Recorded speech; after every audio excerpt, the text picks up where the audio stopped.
Good morning, search fans. Well, the best laid plans of mice and men. I wasn't supposed to be out today. I had no intentions or plans to be out at all this weekend. I had lots of other things to do, but plans change. So here I am. I'm in the field where I found that lovely little silverbet last video, the little RAMC badge, which was lovely. I'm on row number 4, which the Chinese would find unlucky. Let's hope that we're going to be a bit luckier than the Chinese would expect to be. How about that? Thanks for coming back. I'll see you on the very, very first hole. Mind how you go. First find of any significance from row 4. There's a dear little pattern button. It's nice, isn't it? No maker's mark, not military. It's just quite nice. Be showing that one to me Cardi later. Fantastic. Now I don't know what it is, but it's patterned, isn't it? Is that a flower or something in there? Not so much left on that side. There's certainly something there. It feels old. There's actually something broken off there. Some kind of winder? Some kind of key? I honestly don't know. We'll give that an investigate and a clean up back at the ranch. Oh.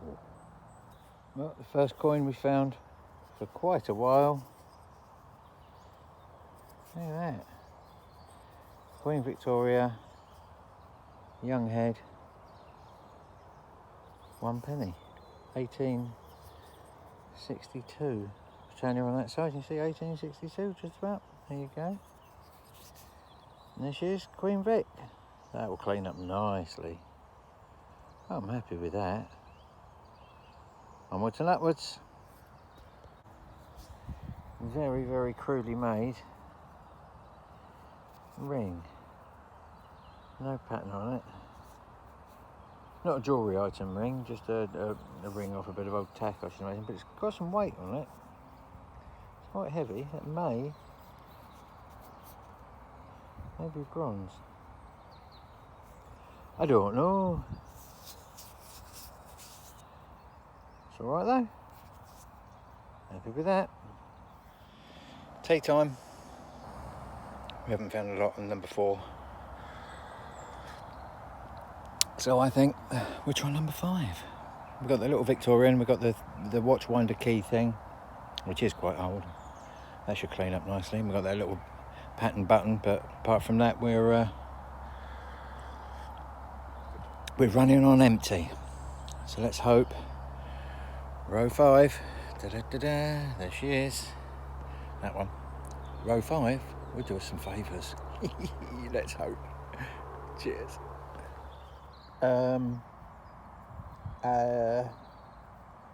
What? There's obviously a pin on there at some point. What on earth is that? No marks on it. So it went that away. Or that away. Presumably. Like that. I have no idea. Wow. It's good, isn't it? Oh, thank you very much. We've got a maker's mark. We've got a mark of some kind.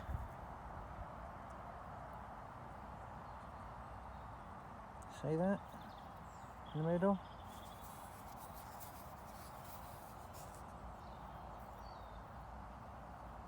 We give this a clean up at the ranch. It's a bit smart, isn't it? I don't know what it is. It should be interesting to try and trace that. Oh, how exciting. Loving that. Second coin of the day. Kind of hard to make out. There she is. Another young Victoria. Halfpenny this time. Can't really see it now, but we'll give it a clean up back at the ranch. See if we can get a date. Young heads are quite early. Woo! We've got a crown. It's old and battered, but we've got a crown of some form. Very, very thin.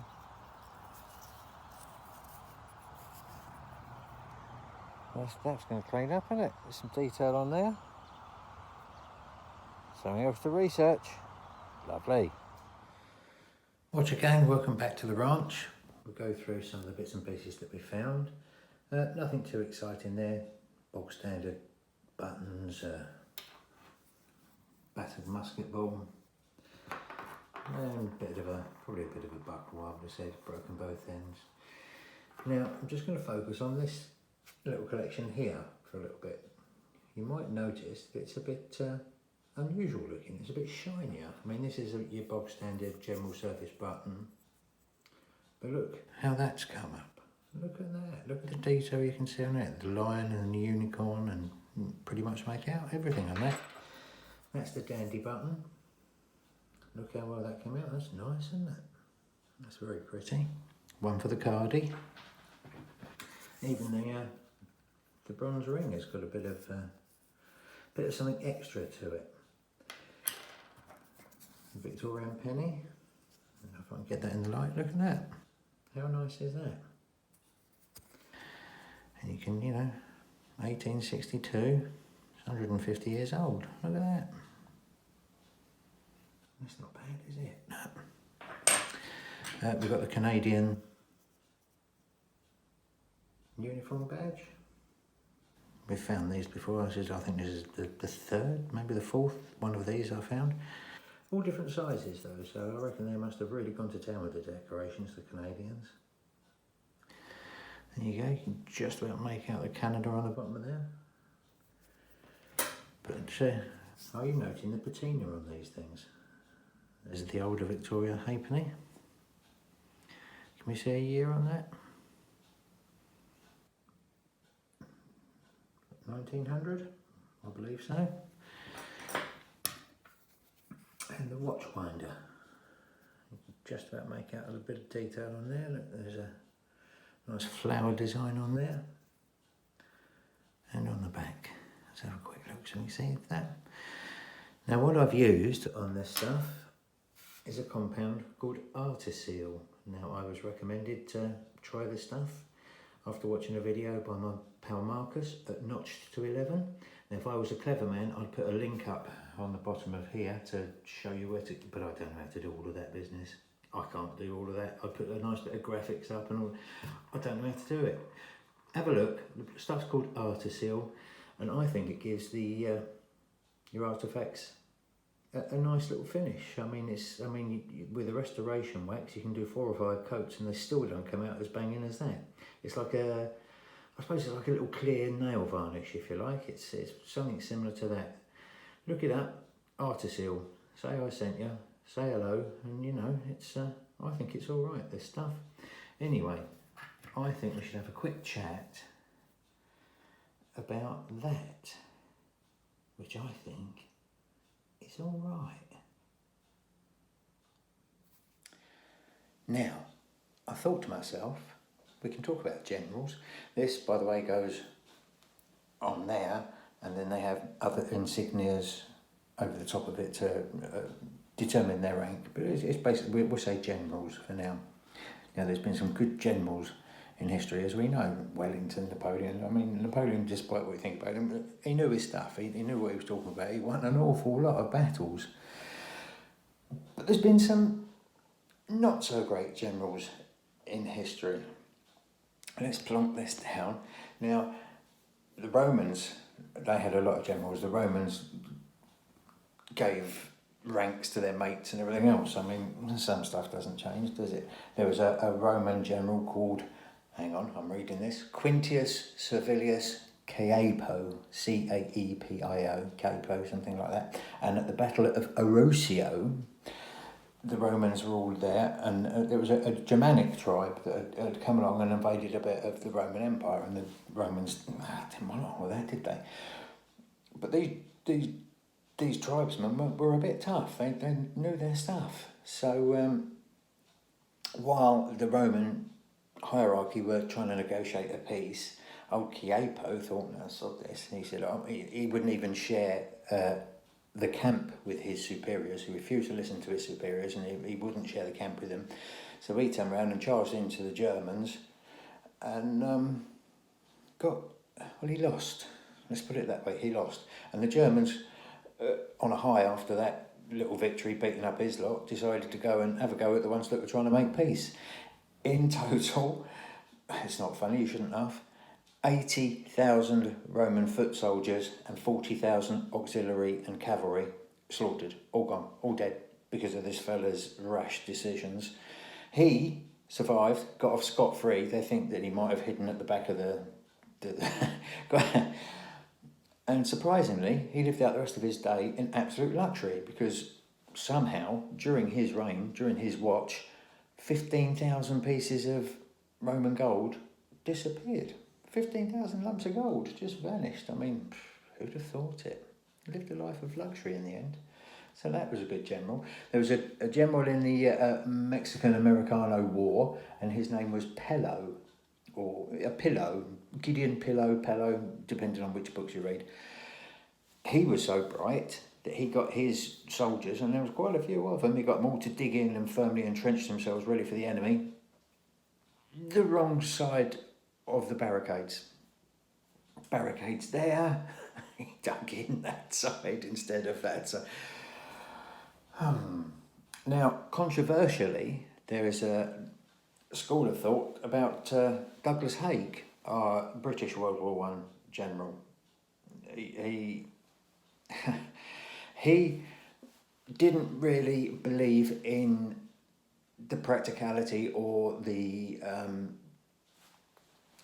how savage machine guns were. Didn't really believe that, you know, if you're running into a wall of impenetrable lead being fired at you at stupid high velocity, he believed that the faults and the shortcomings of previous battles were the leadership's fault and not the fact that there was machine guns involved. So on the very first day of the Somme, he ordered his men over the top to run into the machine guns. 20,000 men pretty much dead straight away. 20,000 men gone like that, because he didn't really believe that machine guns were that bad. You go and run into them, it'll be fine. Later on, that was all kind of shunted aside and moved along. Later on, Haig was pretty much, or the history books will tell you, that he was pretty much responsible for 275,000 deaths at Passchendaele. 275,000. Because he didn't think machine guns were a thing, really. General Haig was the one that was, he caused the phrase "lions led by donkeys" to exist. So there you go. You get your good generals, you get your bad generals. All of them will be wearing one of those. That's pretty cool, isn't it? Cheers for watching, guys. I'll see you all on the next one, and hopefully we'll have something really exciting to talk about then. See you soon. Ta-da.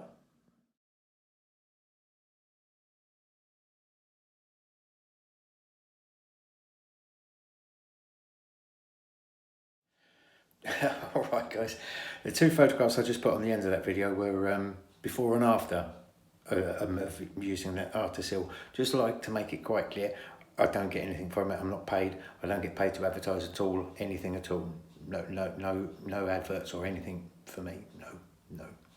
Seriously, no, don't get paid. It was just a before and after photograph of me using that stuff. If you like it, go and get some. If you don't, then don't. It's completely up to you guys, but there you go. That's all it was. See you soon.